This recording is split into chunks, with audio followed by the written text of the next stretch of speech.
उत्तर प्रदेश में मानसूनी गतिविधियां सक्रिय हैं और प्रदेश के कई हिस्सों में बारिश का दौर जारी है। मौसम विभाग ने आज 22 अगस्त को 48 जिलों में बारिश का अनुमान जताया है। नोएडा और गाजियाबाद में सुबह से हुई बारिश से मौसम सुहावना हो गया है।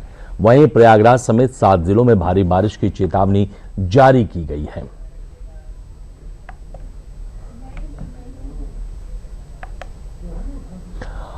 और इस बारिश और मौसम के मिजाज को लेकर आइए हम बात करते हैं अपने संवाददाता बरखा बली से, जो कि हमारे साथ मौजूद हैं।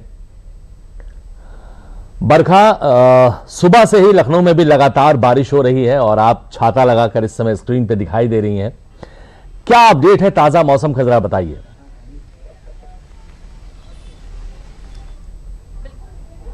कि बताया गया था कि बंगाल की खाड़ी में जिस तरह से लो प्रेशर एरिया बना हुआ है, इसको ध्यान में रखकर मौसम वैज्ञानिक ने पहले ही कह दिया था कि अगले 2 हफ्तों तक यूपी समेत राजधानी लखनऊ में इस तरह का मानसून की स्थिति बनी रहेगी। राजधानी लखनऊ की अगर मैं बात करूं तो आज सुबह से ही जो मानसून की स्थिति है, लगातार झमाझम बारिश हो रही है। इसको ध्यान में रखकर देखिए, आप देख सकते हैं हम इस वक्त 10 लखनऊ के 10 चौराहे पर खड़े हैं और ट्रैफिक भी सुचारू रूप से आप देख रहे हैं कि लोग अपने ऑफिस पर, अपने गंतव्य तक जा रहे हैं। कोई भी ऐसी जाम की समस्या देखने को नहीं मिल रही है। भविष्य में जाम की और जल भराव की समस्या से बचने के लिए प्रशासन और नगर निगम पूरी तरह से मुस्तैद है। जहां पर भी जो संवेदनशील जगह है या फिर जो ओवरब्रिज एरिया है, वहां पर 24/7 निगरानी भी रखी जा रही है। नगर निगम की टीमें हर क्षेत्र में खड़ी हैं कि कहीं भी वाटर लॉगिंग की अगर खबर सामने आए तो वो तुरंत वहां पर पहुंच सके। सबसे ज़्यादा खतरा अगर हम विजय देखें मानसून के समय जो होता है वो है जल भराव का। इसको ध्यान में रखकर प्रशासन ने तमाम जो इंतजाम हैं वो भी किए गए हैं। पंप और वाटर सक्शन मशीन्स के द्वारा लगातार अगर ऐसी कोई स्थिति होती है कि जहां पर जल भराव हो जाए तो ये सब मशीनें भी तैयार हैं। क्विक रैपिड एक्शन जो टीम है वो भी 24/7 सतर्क है। सबसे ज़्यादा विजय देखें तो बारिश में ट्रैफिक व्यवस्था सबसे ज़्यादा चरबरा जाती है, क्योंकि देखिए पेड़ वेड़ गिर जाते हैं, बिजली के खंभे गिर जाते हैं। लेकिन इसको भी ध्यान में रखकर प्रशासन ने तमाम जो इंतजाम हैं वो किए हैं। मानसून के बाद सबसे ज़्यादा बारिश का पानी जब निकलता है तो जल जनित जो बीमारियां होती हैं उसका भी खतरा सबसे ज़्यादा हो जाता है। उसको भी लेकर तमाम जो इंतजाम है वो किए गए हैं। फॉग और एंटी लार्वा मशीन्स तैयार हैं, उसका छिड़काव हो रहा है। जी विजय।